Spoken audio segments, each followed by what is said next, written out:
Hello guys, good morning. তোমরা যে যেখানে আছো আশা করি সকলেই ভালো আছো, আমিও ভালো আছি। তা এখন বাজতে চলছে 8টা। আমার ভিডিও এখন থেকেই আমি শুরু করছি।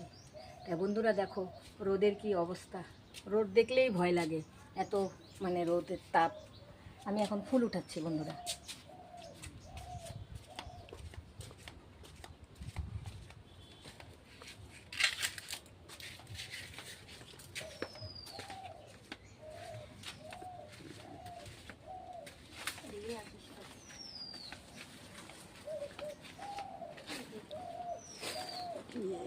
পড়েই গেছে গা, কোথায় রাখছে, পড়েই গেছে।